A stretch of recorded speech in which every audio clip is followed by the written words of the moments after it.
मध्य प्रदेश और छत्तीसगढ़ में मिशन 2023 को लेकर सियासत की नब्ज अब धीरे धीरे तेज होने लगी है। सियासत के इस महासमर की तैयारियों के बीच मतदाता अपने उस सियासी मूड को तैयार कर रहा है जो मिशन 2023 में पार्टियों और उम्मीदवारों का भाग्य तय करेगा। बीएसटीवी मध्य प्रदेश और छत्तीसगढ़ की हर विधानसभा में पहुंचकर हम जहां जनता के मुद्दों को आपके सामने रखेंगे, वहीं अभी तक क्या रहा है वहां का राजनीतिक समीकरण, इसको भी विस्तार से समझाएंगे। आज बात करेंगे छत्तीसगढ़ की मरवाही विधानसभा सीट की। क्या है मरवाही का सियासी इतिहास? अनुसूचित जनजाति के लिए आरक्षित है सीट। इसे क्यों कहा जाता है कांग्रेस का गढ़? मरवाही विधानसभा सीट का अस्तित्व 1967 से है और तब से लेकर अब तक ये क्षेत्र अनुसूचित जनजाति के लिए आरक्षित है। बिलासपुर जिले का ये इलाका देखने और सुनने में भले ही बिल्कुल सामान्य सा नजर आए, लेकिन सियासत में इसकी पहचान बेहद अहम विधानसभा क्षेत्र के तौर पर होती है, क्योंकि कांग्रेस के बेहद कद्दावर नेता और राज्य के पहले मुख्यमंत्री अजीत जोगी का ये चुनावी क्षेत्र रहा है और उन्होंने इस सीट पर 3 बार बड़े अंतर से जीत दर्ज की है। कहते हैं मरवाही में जोगी परिवार का जादू चलता है और बीजेपी इसी जादू को तोड़ने में अब तक नाकाम ही रही है। इस सीट की एक और खासियत है कि इसे दल बदलू नेताओं के लिए भी जाना जाता है। दरअसल मरवाही के हर विधायक ने एक न एक बार अपनी पार्टी जरूर बदली है या पार्टी छोड़कर चुनाव लड़ा है।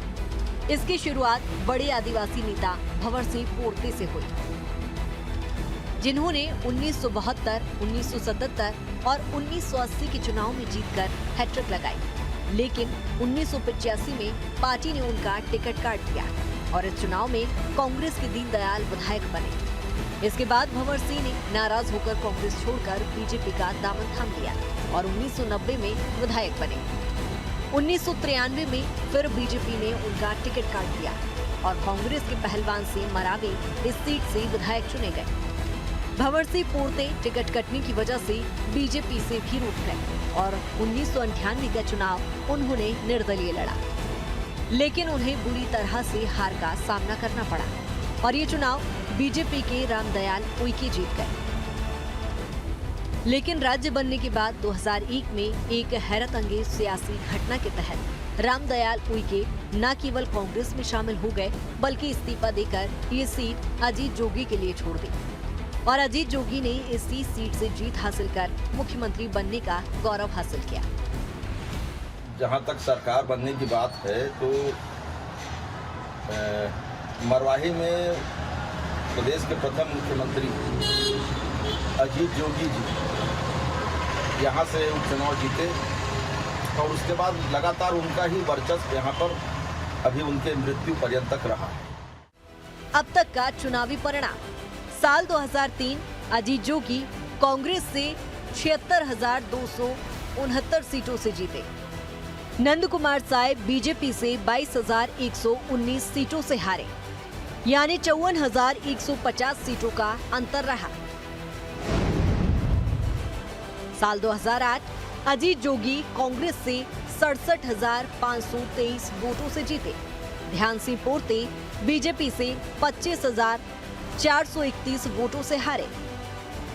42,092 वोटों का अंतर रहा। 2013 अमित जोगी कांग्रेस से 82,909 वोटों से जीते। समीरा पैकरा बीजेपी से 36,659 सीटों से हारे, यानी 46,250 वोटों का अंतर रहा। 2018 अजीत जोगी जेसीसीजे से 74,041 वोटों से जीते। अर्चना पोर्ते बीजेपी से 27,579 वोटों से हारी, यानी 46,462 वोटों का अंतर रहा। साल 2020 डॉक्टर के ध्रुव कांग्रेस से 83,561 वोटों से जीते। डॉक्टर गंभीर सिंह बीजेपी से 45,364 वोटों से हारे, यानी 38,197 वोटों का अंतर रहा। ऐसे बना मरवाही जोगी परिवार का गढ़। 20 साल तक जोगी परिवार ने किया राज। 2016 में अमित और अजीत जोगी ने छोड़ी कांग्रेस। अजीत जोगी ने अलग पार्टी का किया गठन। 2001 के बाद मरवाही विधानसभा सीट जोगी परिवार की होकर रह गई। साल 2003-2008 में अजीत जोगी लगातार यहां से विधायक चुने गए, लेकिन 2013 में उन्होंने ये सीट अपने बेटे अमित जोगी के लिए छोड़ दी। अमित जोगी भी अपने पिता की उम्मीदों पर खरा उतरे और भारी मतों से जीत हासिल की। साल 2016 में अमित जोगी और कांग्रेस पार्टी में हुए विवाद के बाद अजीत जोगी ने कांग्रेस छोड़ दी और एक अलग क्षेत्रीय पार्टी जनता कांग्रेस छत्तीसगढ़ का गठन किया। और साल 2018 का विधानसभा चुनाव अजीत जोगी ने जनता कांग्रेस छत्तीसगढ़ यानी JCCJ की ओर से लड़ा और जीत भी हासिल की। राजनीतिक इतिहास बताता है कि यहां से भले ही 2 बार बीजेपी के विधायक बने हैं, लेकिन इसकी तासीर कांग्रेसी ही है। हालांकि अमित जोगी मानते हैं कि ये कांग्रेस का नहीं बल्कि जोगी का गढ़ है। निश्चित तौर पे ये एक संघर्षपूर्ण सीट रहेगा और जहाँ तक बीजेपी का प्रश्न है तो बीजेपी में ऐसा दिखाई नहीं देता कि वो उनका जो वोट बैंक है, जो कैडर वोट है, जो उससे वो ज़्यादा इंक्रीज करते हुए दिखाई नहीं दे रहा। इसलिए आने वाला चुनाव जो है ये मान के चले हम कि त्रिकोणीय संघर्ष यहाँ पर बनेगा, क्योंकि ये हाई प्रोफाइल सीट थी और लोगों को अजीत जोगी जैसा नेता और नेतृत्व की छवि के आदमी की तलाश है। और अब देखना ये होगा कि तीनों पार्टी के जो प्रत्याशी हैं उसमें दमदार छवि का, हालांकि जोगी जी जैसे छवि का प्रत्याशी बनना तो यहाँ के विधानसभा वालों को बड़ा मुश्किल है, लेकिन फिर भी वो ये चाहते हैं कि एक प्रभावशाली व्यक्ति यहाँ पर हमारा नेता बने। जोगी के गढ़ में कांग्रेस की सेंधमारी। साल 2020 के उपचुनाव में कांग्रेस की जीत। पहली बार जोगी परिवार ने नहीं की उम्मीदवारी। कांग्रेस ने बीजेपी को दी करारी शिकस्त। पूर्व मुख्यमंत्री अजीत जोगी के निधन के बाद खाली हुई इस सीट पर नवंबर 2020 में उपचुनाव हुआ और पहली बार ऐसा हुआ कि जब जोगी परिवार से कोई उम्मीदवार चुनावी मैदान में नहीं था। इसके बावजूद मामला त्रिकोणीय था, लेकिन कांग्रेस ने मरवाही उपचुनाव जीतकर 2 साल बाद फिर इस सीट पर अपना कब्जा जमा लिया। कांग्रेस की डॉक्टर के ध्रुव ने बीजेपी प्रत्याशी को शिकस्त दी और एक बार फिर कांग्रेस ने इस सीट पर अपना कब्जा बरकरार किया, लेकिन अब जोगी परिवार इसमें शामिल नहीं है। मरवाही सीट पर मतदाताओं की स्थिति। कुल मतदाता 1,91,339। पुरुष मतदाता 94,028। महिला वोटर्स 97,306। थर्ड जेंडर मतदाता 5। गोरेला पिंडरा मरवाही जिले की आबादी 4,03,000 से ज्यादा है, जबकि मरवाही विधानसभा में मतदाताओं की बात की जाए तो कुल मतदाता 1,91,339 हैं, जिनमें से पुरुष मतदाताओं की संख्या 94,028 है। मरवाही में पुरुषों की अपेक्षा महिला वोटर्स की संख्या अधिक है। यहाँ 97,306 महिला मतदाता हैं, जबकि 5 थर्ड जेंडर मतदाता भी हैं। क्या कहता है जातीय समीकरण? अनुसूचित जनजाति 57.9%, अनुसूचित जाति 6.18%, ओबीसी वर्ग की संख्या 15%, सामान्य वर्ग की आबादी 21.73%। गोरेला पिंडरा मरवाही आदिवासी बाहुल्य जिला है। यहाँ सर्वाधिक आबादी गोंड आदिवासी समाज की है। गोंड आदिवासियों की आबादी करीब 45% है। 18% आबादी के साथ दूसरे नंबर पर कंवर आदिवासी समाज है। फिर ओबीसी वर्ग 15% है आदिवासी बाहुल्य इस जिले में 1000 महिलाओं के पीछे 988 पुरुष हैं। इस प्रकार लिंगानुपात में महिलाओं की संख्या जिले में ज्यादा है। मरवाही विधानसभा क्षेत्र में गोंड, कंवर, रजवार, उरांव, मुस्लिम, ब्राह्मण, ईसाई और क्षत्रिय सभी प्रकार की वोटर्स निवास करते हैं। लेकिन ऐसा माना जाता है कि मुस्लिम, उरांव, ईसाई मतदाता हमेशा कांग्रेस का साथ दे रहे हैं। साथ ही मरवाही विधायक डॉक्टर के ध्रुव में मरवाही के ब्लॉक मेडिकल अफसर थे, जिस वजह से मरवाही के ग्रामीण क्षेत्रों में उनकी पकड़ मजबूत होने के कारण उन्हें चुनौती देना टेढ़ी खीर हो सकता है। देखिए, रही बात सरकार, कांग्रेस की सरकार है तो कांग्रेस तो निश्चित तौर पे अपना मुद्दा यहाँ पर जिले निर्माण को बनाएगी और जिले निर्माण के साथ में यहाँ पर जो भी विकास कार्यों की जो बात आ रही सामने उसको रखेगी, लेकिन जनता स्वीकार नहीं कर पा रही है। जिला चिकित्सालय की जो चिकित्सा संबंधी सुविधा जो है उससे लोग यहाँ पर बहुत ज़्यादा असंतुष्ट, चिकित्सा को लेकर सरकार के प्रति जनमानस जो है वो संतुष्ट है। यहाँ जाति संबंधी दस्तावेजों के आधार पर जोगी परिवार का जाति प्रमाण पत्र खारिज होने के बाद फिलहाल यही कयास लगाए जा रहे हैं कि मरवाही से अब जोगी परिवार का कोई भी सदस्य चुनाव नहीं लड़ सकेगा। ऐसे में यहाँ अब 2023 में होने वाला मुकाबला दिलचस्प हो सकता है। मरवाही में हर बार होने वाले चुनाव में नोटा पर भी करीब 8 से 10,000 वोट पड़ते हैं, जबकि यहाँ गोंडवाना गणतंत्र पार्टी भी काफी मजबूती के साथ अपनी उपस्थिति दर्ज कराती है। ऐसे में त्रिकोणीय मुकाबला होने की पूरी संभावना है। वीआईपी सीट तो खैर मरवाही की हमेशा रही है, परंतु उस परिप्रेक्ष्य में भी हम जोगी कांग्रेस से एक अच्छा मजबूत कैंडिडेट उतारेंगे। जो वर्तमान जो परिदृश्य चल रहा है उससे अलग और बहुत मजबूती के साथ छत्तीसगढ़ का स्वाभिमान की रक्षा, अपने क्षेत्र के तमाम तरह की आवाज़ को उठा सकने वाला एक अच्छा नवयुवक हमारी पार्टी का कैंडिडेट होगा। और निश्चित ही मरवाही की पहचान जोगी जी से रही है, तो जोगी जी के कांग्रेस का जो कैंडिडेट है वो विजय भी होगा। रही बात पिछले चुनाव की, जो उपचुनाव हुआ उसमें शासन प्रशासन ने अपने दांव पेच लगाकर जोगी कांग्रेस को चुनाव लड़ने से वंचित कर दिया था।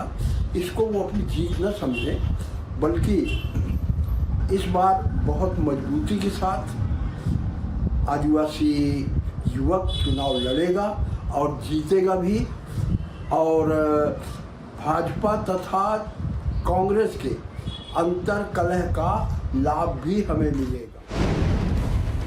क्या है जनता के जमीनी मुद्दे? सड़क और स्वास्थ्य सुविधाओं का अभाव। आज भी कई गांव में बिजली नहीं पहुंची। क्षेत्र में पेयजल की बड़ी समस्या। सिंचाई का मुद्दा भी यहाँ महत्वपूर्ण है।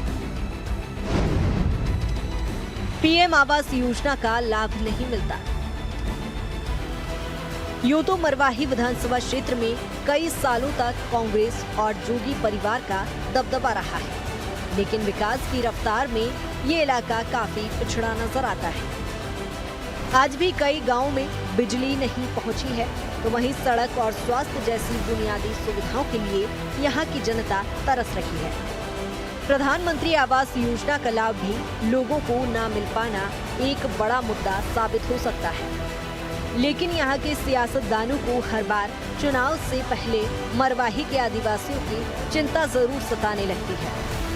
अब जब विधानसभा चुनाव नजदीक है, तो यहाँ के नेताओं को याद आ रहा है कि मरवाही कितना बदहाल है। खासतौर पर बीजेपी नेता अब इन मुद्दों को सियासी तूल देकर मौजूदा विधायक को घेरने की फिराक में है। राज्य सरकार हमेशा मरवाही की गरीब जनता की उपेक्षा करती रही है। मरवाही में मौजूद जोगी समर्थक भी कहते हैं कि अमित जोगी ने सक्रियता से यहाँ के मुद्दों को उठाया है, लेकिन सरकार बीजेपी की होने के कारण मरवाही का विकास नहीं हुआ। अब देखिए, इस समय उपलब्धि में तो स्वास्थ्य, शिक्षा, रोजगार सभी है।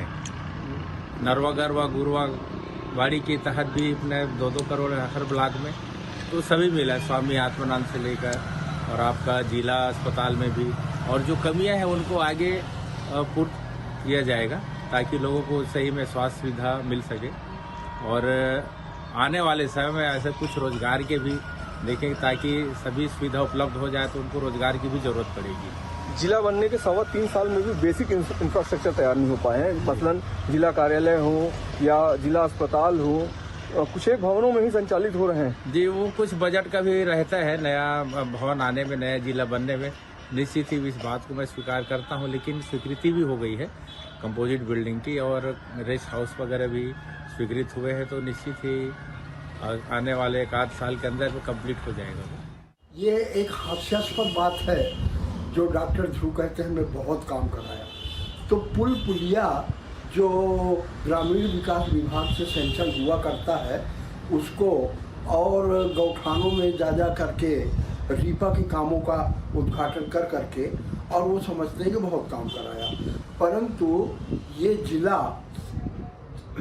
जिला स्वास्थ्य अस्पताल के नाम पर सिर्फ एक बोर्ड बनकर के रह गया और आज भी लोगों को छोटे से छोटे स्वास्थ्य के समस्या के लिए बिलासपुर और रायपुर जाना पड़ रहा है। ये हमारे वर्तमान विधायक का उपलब्धि है। और रहा बात जो शिक्षा, जो हमारा नवीन जिला है, खासकर मरवाही में काफ़ी कार्य हो रहे हैं और सरकार की योजनाएं यहाँ बहुत अच्छे तरीके से क्रियान्वयन हो रहा है। और जो मैं कहूँगा क्षेत्र की जो स्थानीय मुद्दे हैं, चाहे वो सड़क हो, पानी हो, बिजली हो, स्वास्थ्य हो, इन पर भरपूर कार्य हुआ है। और जो ग्रामों की जो छोटी छोटी समस्याएं हैं उसके लिए निरंतर माननीय मरवाही विधायक डॉक्टर के ध्रुव जी और हमारे जिला के सभी कार्यकर्ता, कांग्रेस के कार्यकर्ता, मरवाही के सभी कांग्रेस के कार्यकर्ता निरंतर ग्रामों का दौरा करके उसको दूर कर रहे हैं। तो यहाँ जो मुद्दे हैं, विकास का मुद्दा मैं कहूँगा प्रमुख मुद्दा है, उसमें कांग्रेस सरकार ने बहुत अच्छा कार्य किया। भालू यहाँ की सबसे बड़ी समस्या, 1.5 लाख हेक्टेयर में घने जंगल। भालुओं के लिए ये इलाका है काफी मशहूर। भालुओं के हमले में कई ग्रामीण जान गंवा चुके। जोगी ने ऑपरेशन जामवंत चलाने की थी घोषणा। मरवाही विधानसभा क्षेत्र मध्य प्रदेश की सीमा से लगा हुआ है। घने जंगलों से घिरा ये इलाका करीब 1.5 लाख हेक्टेयर में फैला है। इसमें पेंड्रा, गोरेला और मरवाही तहसील का इलाका शामिल है। भालुओं के लिए भी ये इलाका काफी मशहूर है। इस इलाके में दुर्लभ सफेद भालू मिलते हैं, लेकिन अब यही भालू यहाँ की सबसे बड़ी समस्या बन चुके हैं। जंगल में रहने वाले ग्रामीणों पर लगातार भालुओं के हमले की खबर आती है।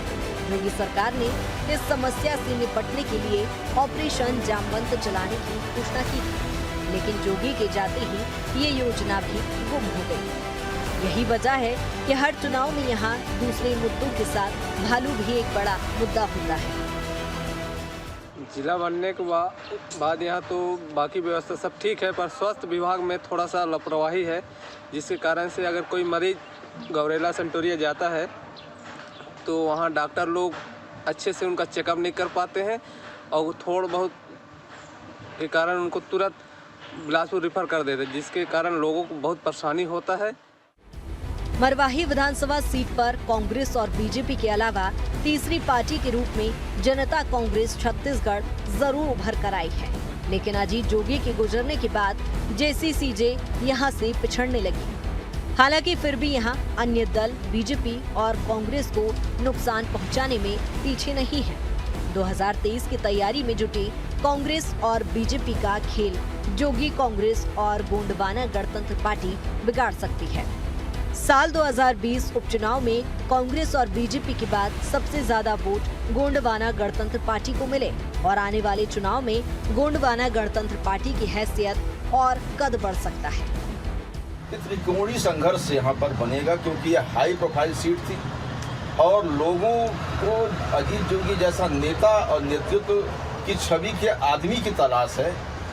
और अब देखना ये होगा कि तीनों पार्टी के जो प्रत्याशी हैं उसमें दमदार छवि का, हालांकि जोगी जी जैसे छवि का प्रत्याशी बनना तो यहाँ के विधानसभा वालों को बड़ा मुश्किल है, लेकिन फिर भी वो ये चाहते हैं कि एक प्रभावशाली व्यक्ति यहाँ पर हमारा नेता बने। भले ही मरवाही सीट कांग्रेस के प्रभाव वाली सीट है, लेकिन साल 2023 के चुनाव में इस सीट पर कांटे की टक्कर देखने को मिल सकती है। स्वास्थ्य सुविधा, सड़कों की बदहाली, पेयजल की समस्या से लेकर सिंचाई के मुद्दे पर विपक्षी दल कांग्रेस को घेर सकते हैं। इसके साथ ही मरवाही विधायक के ध्रुव के खिलाफ एंटी इनकम्बेंसी की लहर भी देखने को मिल सकती है। ऐसे में कांग्रेस के सामने अपना गढ़ बचाने की एक बड़ी चुनौती होगी। BSTV के लिए पीयूष चौधरी की रिपोर्ट।